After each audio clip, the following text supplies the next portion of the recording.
Vamos a iniciar una nueva etapa en nuestro estudio. Vamos a iniciar con el Nuevo Testamento. Iniciar con el Nuevo Testamento es adentrarnos a responder a una sola pregunta. ¿Cómo que una sola pregunta? Sí, todo el Nuevo Testamento busca responder a una sola pregunta. ¿Cuál es la pregunta? Por los 144,000 millones. ¿Quién es Jesús? ¿Quién es Jesús? ¿Quién es Jesús? El primer evangelio, el evangelio de San Marcos, el evangelio más antiguo de todos, en el capítulo 8, versículo 1, lanza esta pregunta, y hay algunos atrevidos que llegan a decir que todo lo que hay antes es una introducción para llegar a esa pregunta. Y lo que sigue, la forma de responder. La forma de responder esa pregunta. Todo el Nuevo Testamento tiene esta inquietud, esta prioridad. O sea, responder a esta pregunta. Responder a esta pregunta implica que los que escriben ahí tenían una experiencia, una relación, una comprensión, una tranquilidad, una fe, ahora sí, en la persona de Jesús. Algunos de ellos habían escuchado de su mamá o de su papá las cosas maravillosas que hacía este profeta, este hombre, este santo, el Hijo de Dios. Los que escribieron, la mayoría no les tocó ver, no les tocó conocer al Señor. O sea, la mayoría de los que escribieron en el Nuevo Testamento va a decir: Padre, me escandaliza. Al principio no había necesidad de poner nada por escrito. ¿Por qué? Porque todos habían visto, o había muchos que habían visto y oído, y daban fe y daban testimonio de esto. Entonces, esto no es, la primera generación no tuvo necesidad. Es la segunda generación. Una vez que empiezan a morir los apóstoles, que empiezan a morir demasiado jóvenes, tenían una enfermedad que no se curaba fácil. ¿Cuál era esa enfermedad? No sobrevivían cuando les cortaban la cabeza, o cuando los crucificaban, o cuando los quemaban. No sobrevivían eso, ¿no? Entonces, eran muy frágiles. No en su fe. Entonces, la tendencia era que empezaran a matar a los apóstoles, a los testigos, a los discípulos muy jóvenes. San Juan es una excepción. A él no se nos presenta como en el martirio, sino que se va, se exilia. Él tenía alguna otra responsabilidad que atender. ¿Cuál otra responsabilidad tenía que atender San Juan? Pues nada más la de cuidar a su madre. Ahora sí, él era su hijo adoptivo. Usualmente funciona al revés, ¿no? O sea, son hijos adoptivos. Él tenía su madre adoptiva. Él había adoptado. El Señor le había dado a nuestra Madre Santísima. Entonces, el punto es, se empieza a hacer necesario cuando empiezan a morir los primeros testigos, para compartírselo a la siguiente generación de cristianos. La siguiente generación de cristianos, estamos hablando de alrededor del año 40 hasta el año 65-70. Digo, después ya se vuelve algo común. ¿Qué estamos haciendo aquí ahorita nosotros? Así, padre, no sabemos lo que estamos haciendo. Solamente Dios sabe. Pues estamos estudiando. Estamos compartiendo, estudiando sobre las Sagradas Escrituras. A lo mejor nuestros papás, yo hablo por los míos, mis papás iban también los miércoles, curiosamente, después de la misa de 6, no eran las 5, en el santuario allá en el pueblito bicicletero de mis papás. Después de la misa de 5 estaba el catecismo para adultos. ¿Y qué creen que se estudiaba en el catecismo para adultos? Van a decir, el catecismo para... La Biblia. No, lo que estamos estudiando ahorita. Se estudiaba la persona de nuestro Señor Jesucristo, como hicimos nosotros el año pasado. Después se estudia las Sagradas Escrituras y después se estudia sobre la parroquia, sobre la iglesia. O sea, concretamente, o sea, ahí era un proceso misional, un proceso de crecimiento en la fe. Esto mismo se empieza a practicar en esos tiempos. Ahora, para poder practicar, para poder enseñar, para poder compartir, se tiene que tener un acordeón, una guía que facilite que no se pierda el predicador, o el maestro, o el que está dirigiendo los encuentros, que no se extravíe y que se mantenga ahora sí consciente de lo que tiene que hacer. Entonces, también en aquel tiempo pasaba lo mismo, nada más que en ese tiempo no había las Sagradas Escrituras, no había el catecismo de la Iglesia Católica, no había toda la literatura que ahora tenemos. Tenemos 2000 años de avance en esto, tenemos más elementos. Bueno, el punto al que se empieza a ser necesario para compartir, tener una guía. Y la guía usualmente es para los maestros. ¿Sabes? Si padre, las guías son para los alumnos. No, la guía es para que el maestro estudie y se prepare para compartir y comparta lo que la iglesia considera que es lo fundamental, lo esencial para la vida cristiana. Entonces, se buscan nuevas maneras de enseñar. Cuando estamos nosotros queriendo aprender, a lo mejor ustedes son chicos muy tecnológicos, pero usted no hable. Si los quisiera poner ahorita a estudiar así como estudian sus hijos y mis sobrinos en la primaria, que les dan computación, ¿qué sería lo primero que tendríamos que aprender? No, aprenderla. ¿Dónde se conecta cada cosa? Ahí tenemos una antigüita, pero todavía rendidora. O sea, ¿dónde van las conexiones? ¿Qué va a hacer? ¿Qué no va a hacer? O sea, lo básico. Pero pasamos de lo que ya conocemos. O sea, todo tiene un botón de encendido, ahí vamos a buscar dónde está el botón, ahí está el frente. Entonces empezamos con eso. Los apóstoles, en tiempos de los apóstoles, también empezaron por lo que ya conocían y lo que estaba más sencillo. ¿Qué fue lo más sencillo de escribirse de todo el Nuevo Testamento? Las cartas. Las cartas. Ese género literario tenía ya siglos de existencia, miles de años. Desde que se inventó la escritura, se han escrito cartas. Entonces, lo primero que se escribe son las cartas. En concreto, las cartas de San Pablo. Es lo primero que se escribe.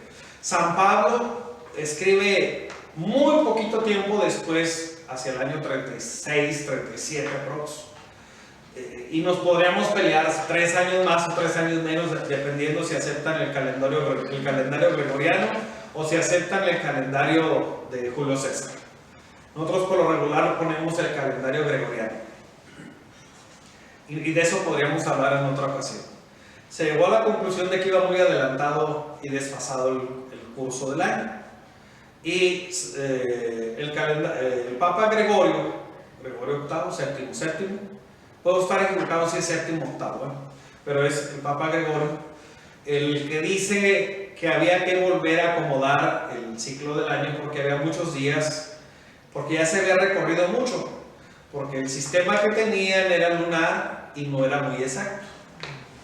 El pueblo de Israel sigue un calendario lunar. ¿De cuántos días son los calendarios lunares? 4 lunas. 28 días. ¿Y cuántos meses tienen 28 días? 4. Entonces, al término de 200, 300 años, ¿cuánto se atrasa, cuánto se adelanta? El ajuste.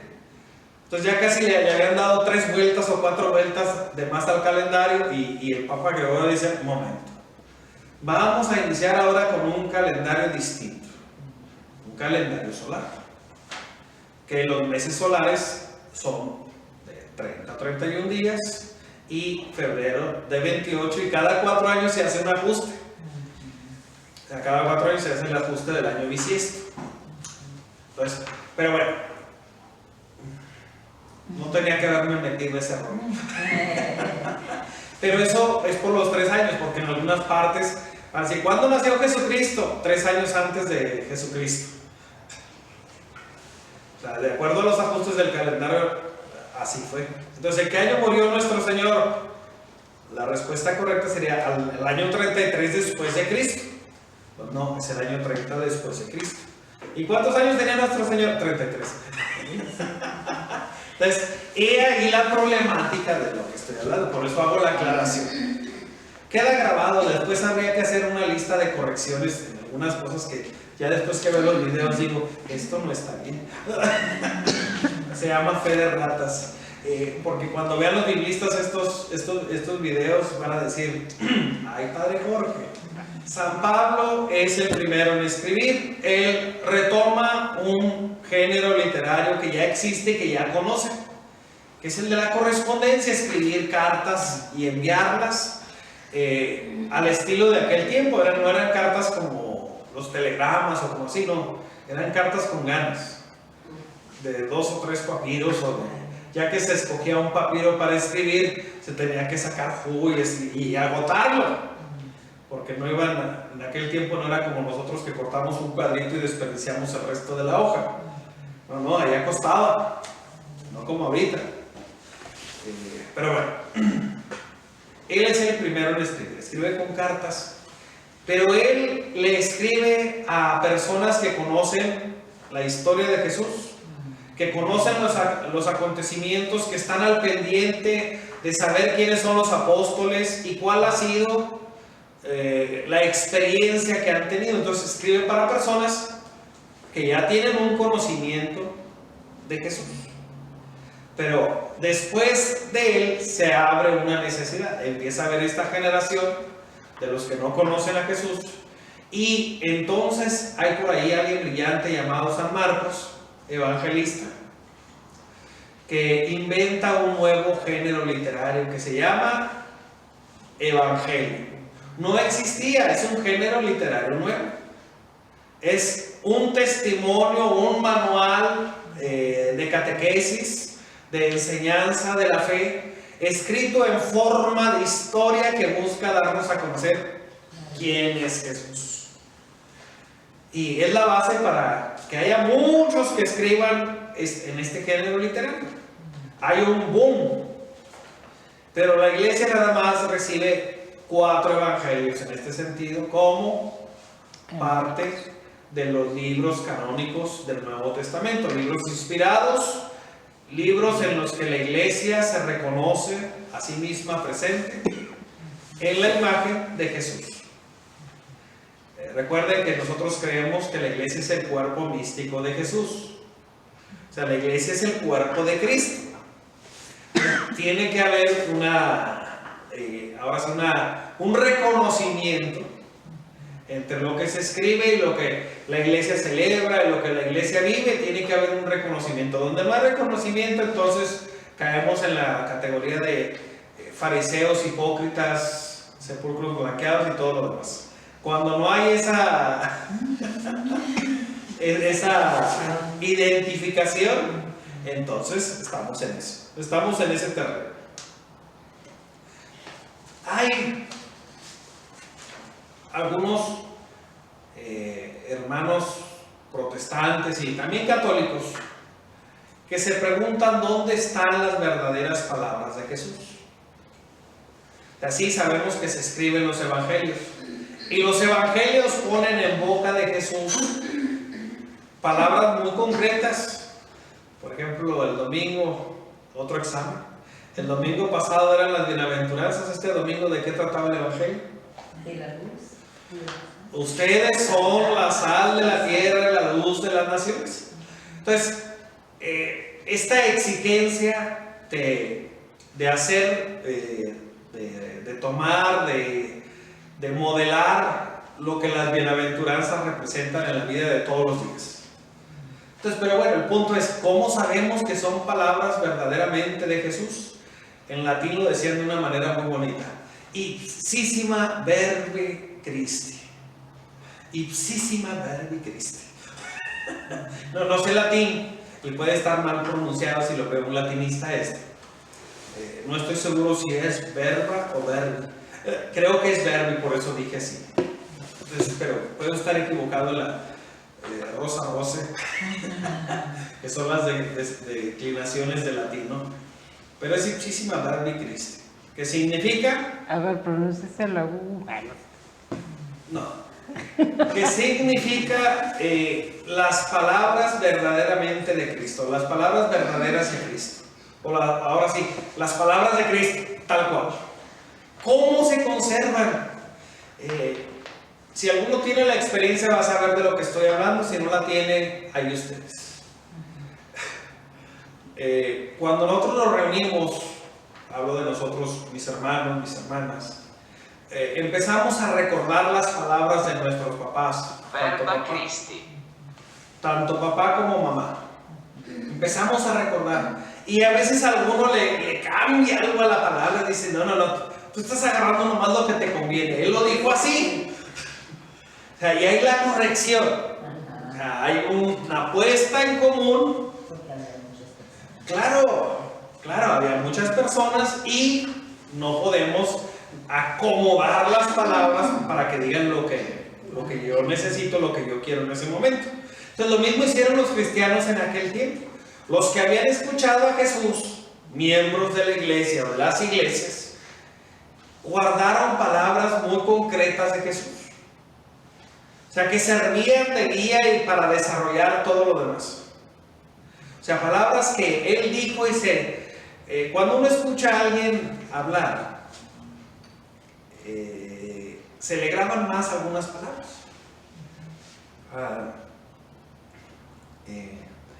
Hoy que tuvimos reunión con los diáconos, el señor cura de allá no estaba. Yo antes de que llegara estaba hablando de él. Ahora, estar hablando de él, en mi caso, voy a decir, padre, ¿a poco? En mi caso no significa que estuviera hablando mal. Significa que estaba hablando de sus virtudes, significa que estaba hablando no ocupo hacerle la barba, es mi amigo, y él me conoce bien también. El punto es que les decía a los demás que ni se habla del que no está, ni se habla de los superiores, a menos que estén enfrente.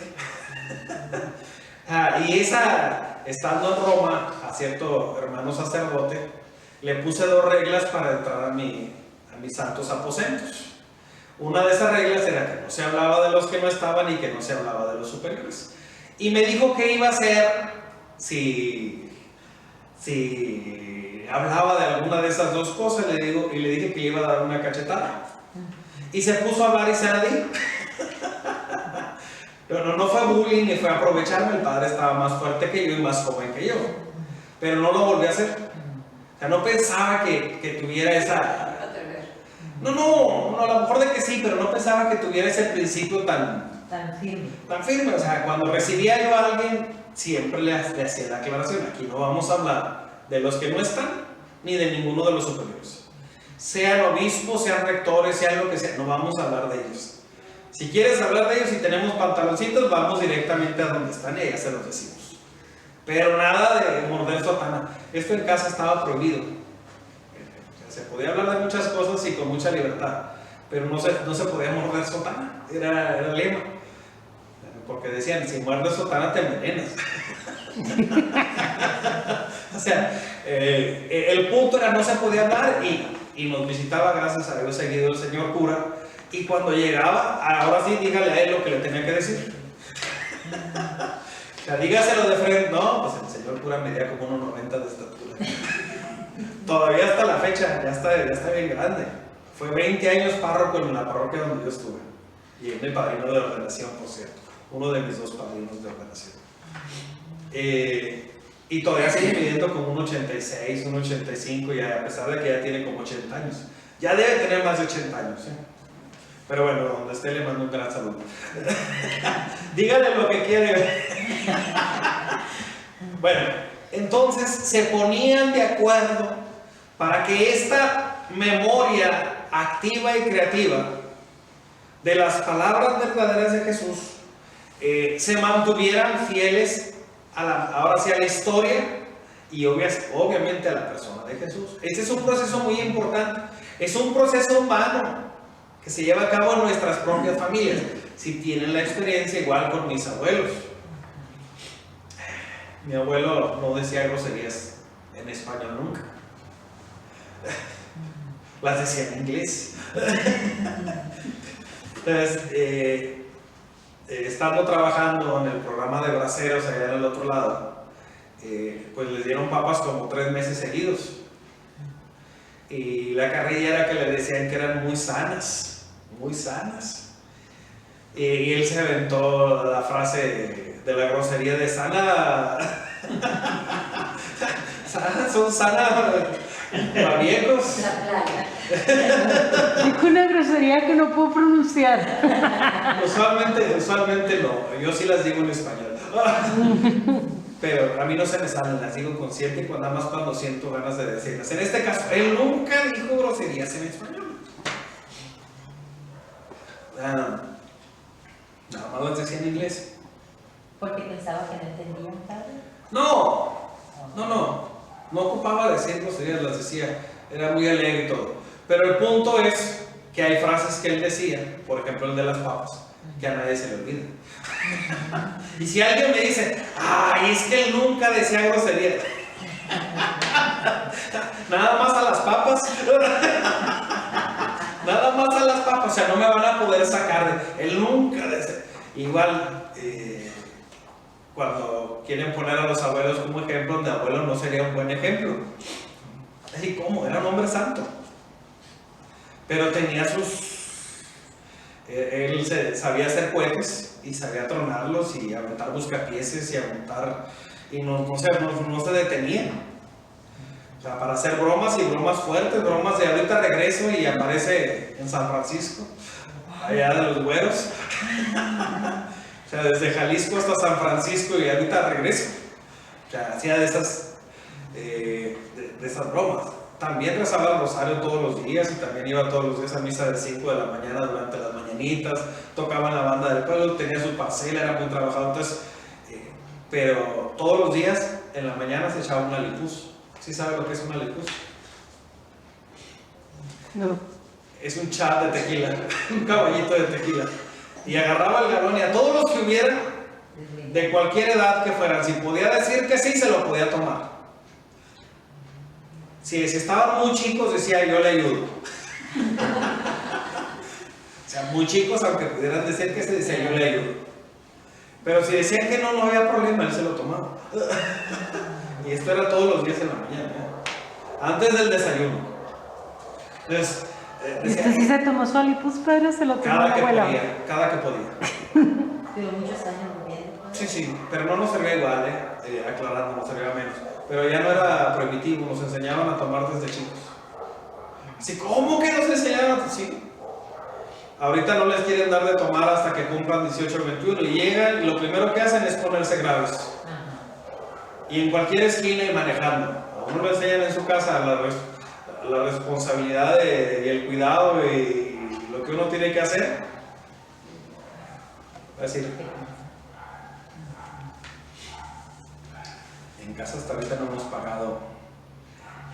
Voy a ser cruel y despiadada y si ve esto, uno de mis ahijados se va a reír. El único que ha pagado por llevar licor abierto en el carro es el abogado. Tengo 2 sobrinos abogados. Iba a decir, su futura esposa es la que llevaba la botella abierta en su bolsa. No diga eso, que el padre no es chismoso. No soy chismoso. Podría decir el nombre ahorita, pero miren, yo hubiera hecho lo mismo. Si voy y compro una botella como me la venden, difícilmente se la voy a dejar. Y a mí no se me hace delito el llevar una botella en el carro, aunque esté abierta, mientras no me la vaya tomando. Si yo voy mal, que me ponga la multa de los 30,000, la del alcoholímetro, que me la ponga. Pero si yo pasé la prueba del alcoholímetro, no tienen por qué hacerme multa.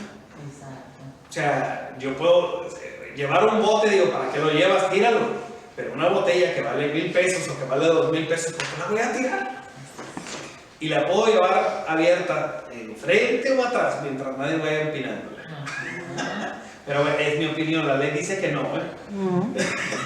Sí, porque no se chupan el dedo, si está abierta es por algo. Sí, pero sabían perfectamente por qué estaba abierta. O sea, porque no la iban a dejar en el lugar a donde habían ido, ¿verdad? Así por ser de Monterrey. Bueno, está el de cómo se llegaron las frases. Ya dijimos cuál fue la metodología oral para llegar. Había quienes habían escuchado y varios en el contexto podían afirmar o desestimar cuando alguna cosa no correspondía a estas pequeñas frases, a estas pequeñas enseñanzas. Recordemos que el Señor usaba muchas formas de enseñanza, muchas estrategias didácticas, les dicen ahorita, pedagógicas, para enseñar. O sea, una de ellas era las frases cortas. Les puedo decir 4 o 5 frases que decían nuestras mamás, que son como así de un evangelio en resumen o una enciclopedia en resumen. Así empieza mal, acaba mal. Lo que mal empieza, ese era el dicho, para ser precisos. Entonces, y así pudiéramos hablar de otras tantas cosas. Si haces eso, te va a ir Mal.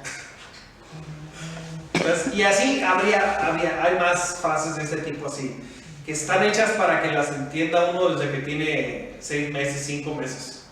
Porque si las entienden, y lo he visto. Entonces, pero bueno, además de las cartas, además de esta forma de llegar a las palabras de Jesús, a través de estas estrategias, de estas palabras cortas, había otras formas de comprender la realidad. Va a decir, Padre, ¿cuál en concreto? Hay un lugar donde nosotros constantemente estamos recordando las palabras de Jesús. ¿Qué lugar es? En la Santa Misa, en la Eucaristía. Estamos recordando las palabras de Jesús. Cuando escuchamos el Evangelio son las palabras de Jesús. Cuando escuchamos la consagración son las palabras de Jesús. Cuando hacemos el Padre Nuestro son las palabras de Jesús. O sea, independientemente de si el Padre predica o no. Lo que sí debe predicarse. Independientemente de eso, ahí están las palabras de Jesús. Y constantemente, y en todas las oraciones. O sea, si algo tiene toda nuestra liturgia, todas las oraciones que nosotros hacemos en comunión y en comunidad, es que remiten a Jesús. Remiten a Jesús. No hay forma de que no remitan a Jesús. Entonces, pero bueno, están estos 3. También dentro de la liturgia tendríamos que comprender las confesiones o los credos, las confesiones de fe, así se llaman, confesiones de fe que nosotros tenemos también en frases cortas. En Tijuana, en el Cerro Colorado, hay una frase que es un resumen, el más antiguo de las profesiones de fe. ¿Cuál es? Si no han ido, vayan o veanlo en el Face o en el San Google. Jesucristo es el Señor. Es una de las confesiones de fe más antiguas que existen. Y nosotros decimos el Señor, y ahorita a todo el mundo le decimos el Señor. Todos nos ponemos Señor. Yo me pongo señor cura licenciado. Doctor. No, yo no soy de muchos de los títulos, pero cuando hago cualquier trámite sí me lo ponen. O sea, sí me lo ponen. Ustedes tienen sus profesiones oficiales, los Tienen que poner todos los elementos que van. Entonces, si yo con mi nombre novelero, señor cura licenciado Jorge Ricardo Padilla Ruiz, siervo de los siervos de Dios. Esto suena divertido, pero así debería de ser. El punto al que voy es, no cabe a veces en los espacios oficiales tampoco para que pongan todo eso, ¿no? Pero a la hora que hablamos de estas pequeñas confesiones de fe, nosotros decimos Señor como decir cualquier cosa, como Señor, Señora, y no tenemos ningún problema, es un medio de identificarnos. Pero a la hora que eso dolió, me tornó el tobillo, pero ya se me quitó el dolor del talón. El punto es, cuando ellos lo decían, no decían el Señor o la Señora, ellos decían el nombre Jesucristo es Adonai. Eso es lo que significa. Adonai significa Señor en hebreo. Cuando se dice Adonai, Jesús el ungido Adonai, es Adonai, se está diciendo que es Dios. O sea, se está diciendo, ellos no pronunciaban el nombre de Dios, usaban la palabra Adonai. Traducida al griego se convirtió en Kyrios, que es Señor. Y a nosotros nos llegó como Jesucristo es el Señor. Pero cuando ellos lo decían tenía un rango de poder mucho más alto. Y ellos comprendían, no es nada más si es un Señor, no. El Señor con mayúsculas. Pues estas confesiones de fe entran dentro de la liturgia. Las frases, las palabras verdaderas de Jesús, las palabras que la iglesia retoma, hace memoria y desarrolla. Y además tenemos las cartas. Este es el contexto literario. Pero hay otro contexto, el contexto social y político. El contexto social y político en el que nace el Nuevo Testamento. ¿Cuántas clases sociales tenemos en México? 4. ¿Cuáles? ¿Nos puede ayudar? Baja, media y alta. Eso es de acuerdo a cierta clasificación del INEGI. Nuestro presidente de la República nos ha dividido entre fifís y no fifís. Y ya. No, lo de chairos es una definición que han hecho todos los que no quieren al presidente. Los chairos y los no chairos. O sea, depende de los fifís dentro de la nomenclatura del presidente son los de la mafia del poder. Y aquellos que creemos que todo sigue igual, los que estamos peor que los conservadores que se le ponen al cereal y a la maruchan. Que queremos que duren 20 años ahí las pobres maruchan. Y no saben, de por sí saben a hule y a chicle. Y después de 10 años saben más a hule y a chicle, ¿no? Y lo de chairos es para aquellos, es un modo despectivo de decirle a los seguidores del presidente que son seguidores fundamentalistas de esa nueva religión, cuyo predicador es el presidente. Y los que no son chairos se ponen como los que son iluminados, racionales, inteligentes, que sí quieren a México. Voy a decir, ay padre, ¿por qué usted lo está diciendo los dos así? Los dos son ridículos. Son ridículos. Y hablar de clases sociales en México está divertido. Están los que tienen y los que no tienen. Punto. Sí, ¿para qué nos vamos a meter? Estábamos platicando con un gerente de una empresa. Y cuando le pregunté yo directamente si era pobre, él respondió que sí. Así, ¿cuál es la característica principal de un pobre? Que no puede comprar. No es que no tiene, es que para tenerlo necesita trabajar. No, necesita trabajar, ya la cantidad es dependiendo que tantas estrellitas le quiera poner a todo. O sea, es alguien que para vivir necesita trabajar. Alguien que tiene es alguien que no necesita trabajar para atender sus necesidades. O sea, que ya tiene lo suficiente para él, para sus hijos y para sus nietos. De la manera que si aquí no nos estamos metiendo a si es moral, si es inmoral, si es un abusivo, si es un aprovechado. Iba a decir una cosa muy grosera, pero luego me regañé. Es decir, si era político. Lo primero que hay que reconocer es que en el pueblo de Israel era una sociedad que tenía muchas clases y que había rivalidad de clases. Dependiendo de cuál fuera su estatus, despreciaban al resto. Así, en su casa, en mi familia, le vamos todos al equipo de las Chivas, salvo una excepción que le va a la América. Y a ese americanista, mi sobrino, le gusta más ver perder a las Chivas que ver jugar a la América. Todos los juegos de las Chivas que nos reunimos para ver, él va, es el primero, pone la botana, lleva bebida, coopera con todo. Caso muy difícil con él. Pero ese día él se pone las pilas y hace el ambiente más agradable. Si le meten gol a las Chivas, él va y se avienta arriba de todos. O sea, se avienta arriba de todos. Obvio, si las Chivas meten gol, todos le damos fama. Pero él disfruta enormemente la tensión y el castigo y el sufrimiento y todo. Pero es nomás cuando están los juegos de las Chivas. O sea, yo he llegado a decirle que él no le va a la América.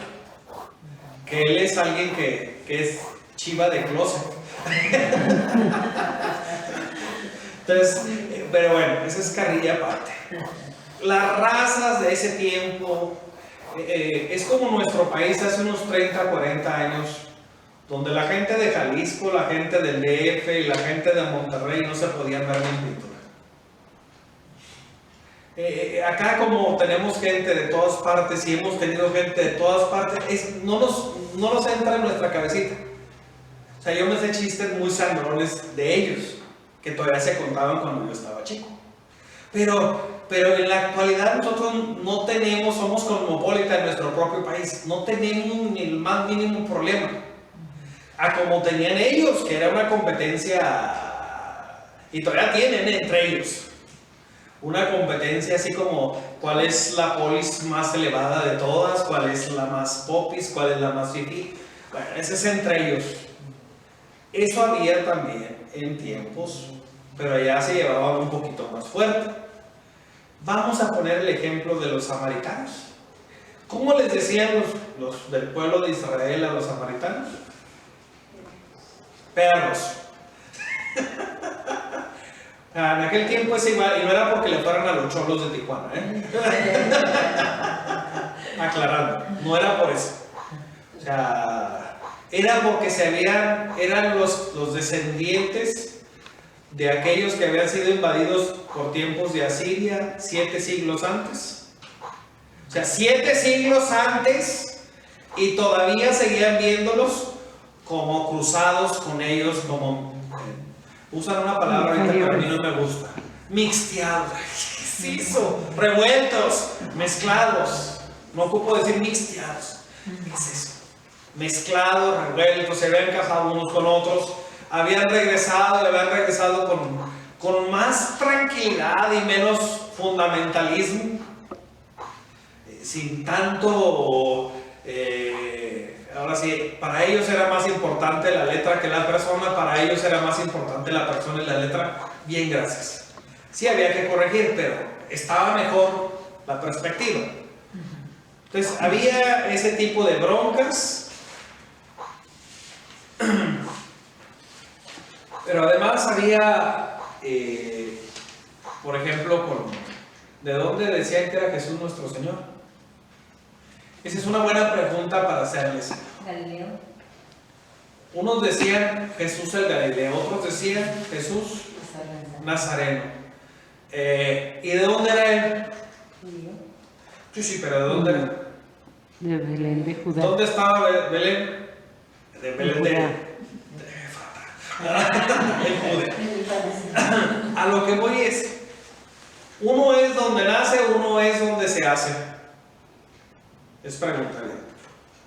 Pues prácticamente donde se hizo. Los dos independientes para que sea. Si vamos a hablar en términos legales, uno dice, ¿de dónde es? De donde nace. Pues, De dónde nace.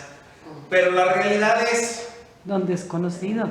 donde uno ha crecido, donde uno se ha formado, la cultura que uno ha aceptado. ¿Cuántos años tiene en Tijuana? Digo, Rosarito. Yo, 34. No sé. ¿Cómo que no sabe? No, Aquí nació yo tengo como 10 años viviendo aquí. 10 años. Don Luis. Desde el 72. No, muy bien, ya son 50, ¿eh? No sé cómo. Nació aquí. Pues sí, pero menos 12, todo lo demás. Todo lo demás. Pues en mayoría. Bueno, para muchos de ustedes, yo nací en las 5 y 10 y esto todavía era parte de Tijuana en aquel tiempo. O sea, no había distinción, ¿eh? Yo soy de aquí. Nací más cerca de aquí que donde están las casas de mi papá allá en Tijuana, que está para el rumbo del Cerro Colorado. Está más cerca de Rosarito que... Pero bueno, a lo mejor un poquito estoy exagerando, ¿no? Pero el punto es, sí está lejos.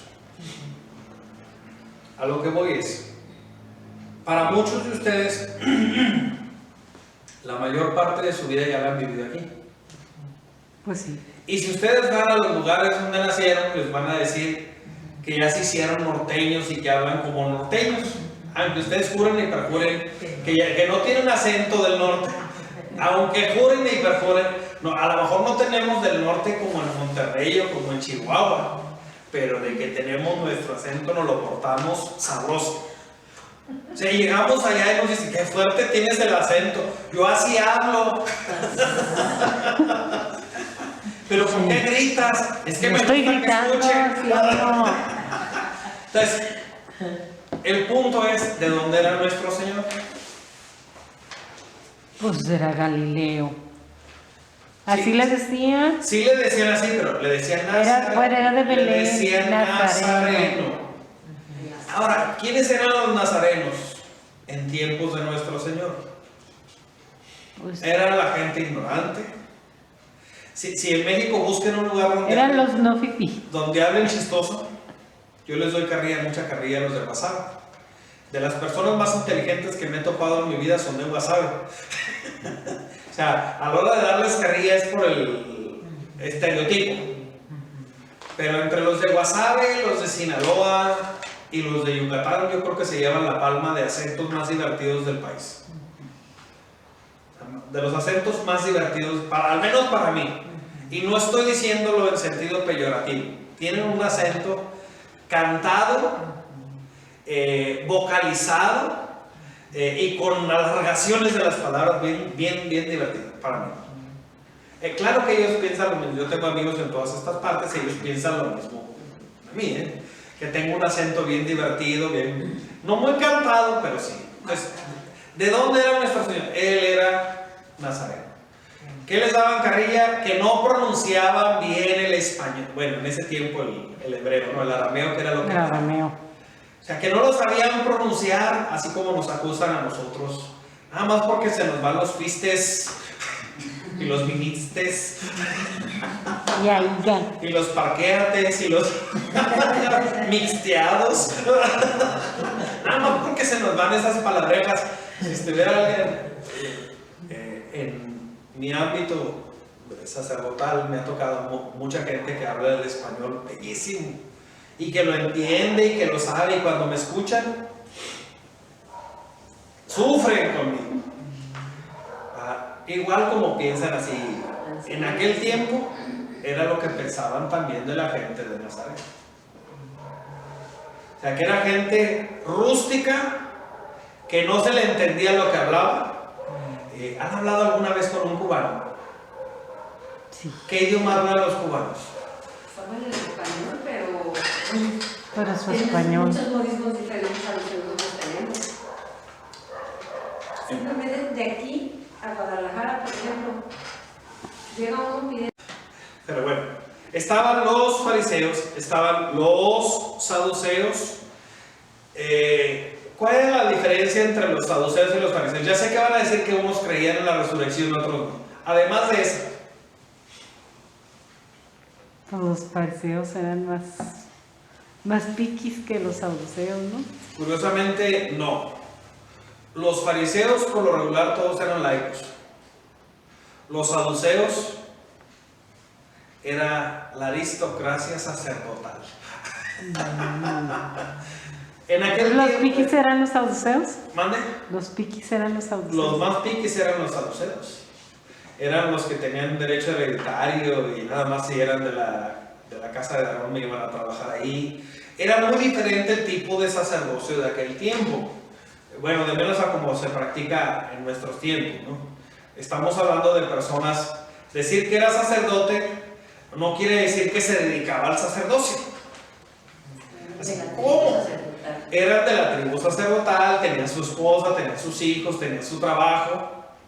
O sea, era muy diferente nada más les tocaba en ciertos días oficial, pero el resto, ellos tenían que rifarse. O sea, el resto ellos tenían que... Entonces no era igual, porque a veces tenemos la tentación de verlo a través de nuestros ojos modernos, actuales, contemporáneos. No era así. Los saduceos era la aristocracia sacerdotal. Y los fariseos era gente muy piadosa, pero la mayoría eran laicos. Eso no quiere decir que no hubiera alguno que otro fariseo que también fuera sacerdote. Ojo, no estamos diciendo, negando que hubiera la posibilidad. En términos generales, no. Y había otros grupos que, aquí están, los voy a mencionar, pero a mí no se me hacen tan importantes para nosotros o para nuestro estudio. Los no fifís.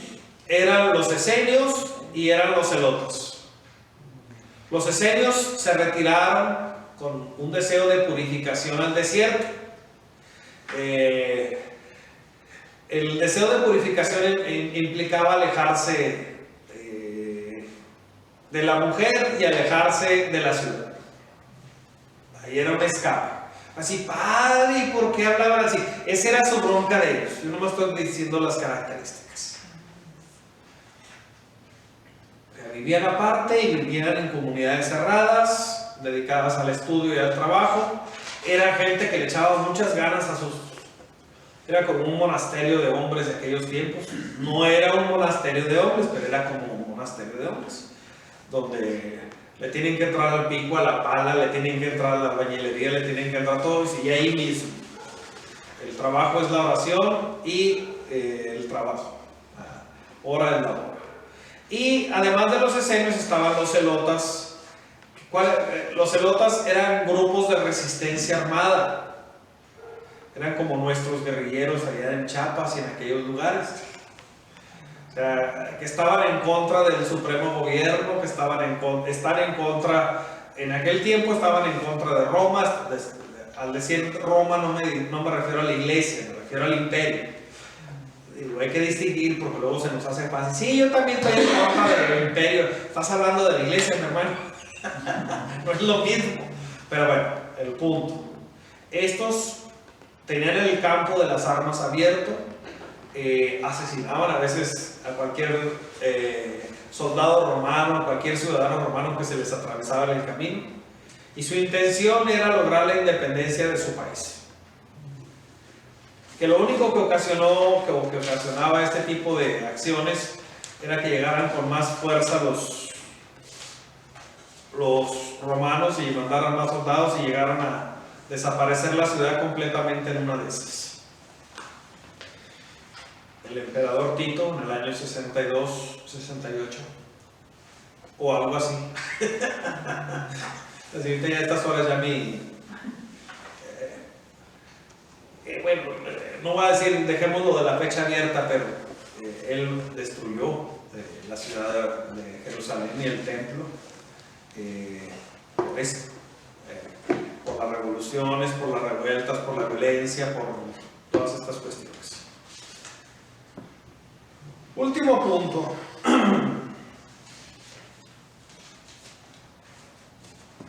¿Cómo conocemos nosotros la respuesta a la pregunta con la que empezamos hoy nuestro encuentro?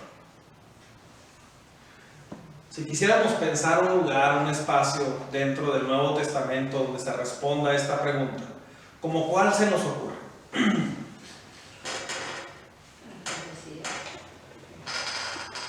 Allá dicen que la profecía, quién da más, quién da menos. ¿Cuál era la pregunta, perdón? A las pérdidas.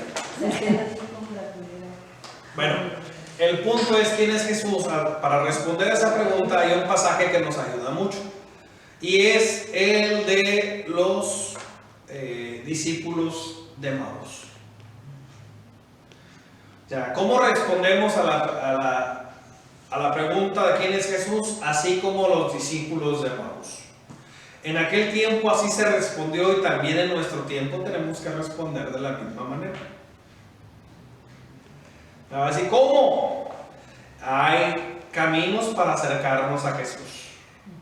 ¿Cuál es? Y conocerlo. ¿Cuál es el primero? La palabra. Curiosamente, antes de la palabra hay que dejarnos acompañar por Él.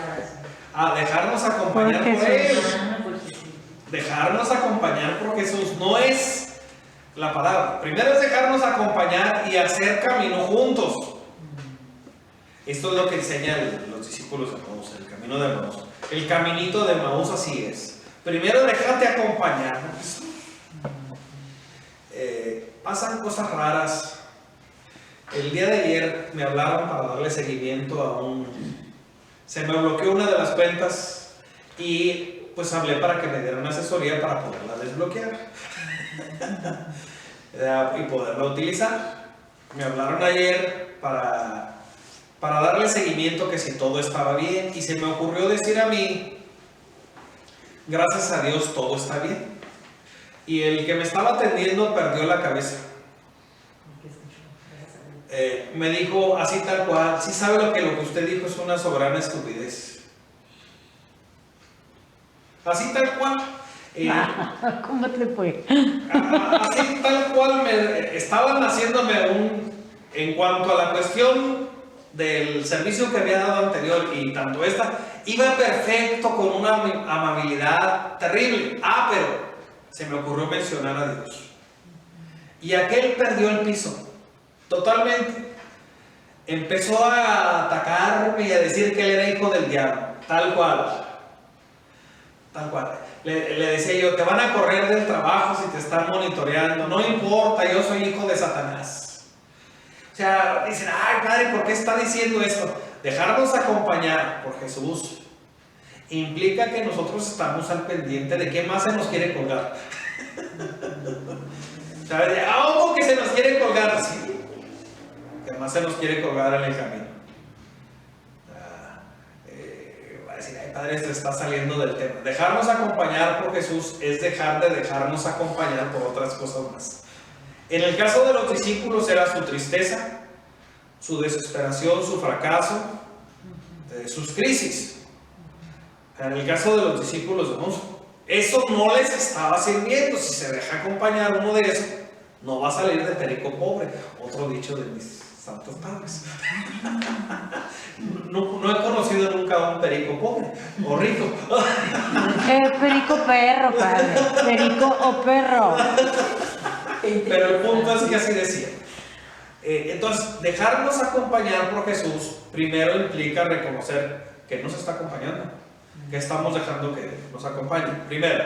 Segundo, escuchar la palabra de Dios. Una vez que nos dejamos acompañar por Él, que hacemos camino juntos, escuchamos la palabra para poder responder a quién es Jesús. Jesús es quien me acompaña. Jesús es el compañero de mi vida. Jesús es la palabra de Dios. Él es la palabra. Y posteriormente, o sea, en ese caminito, recibir además de la palabra el alimento para el camino, el viaticus, pan para el camino, que es la Eucaristía. Y entonces comprendemos lo que nos explica, lo comprendemos a Él como el que nos acompaña, y entonces nosotros se nos acaba el miedo, se nos acaba la crisis, la depresión, la tristeza, y somos capaces de reemprender nuestro camino en la misión. Es un esquema de enseñanza este pasaje, pero hace falta entrarle a todos los detallitos, que es lo que vamos a tratar de hacer en el próximo episodio a la misma hora, por el mismo canal. En el nombre de Dios y de María Santísima. Amén.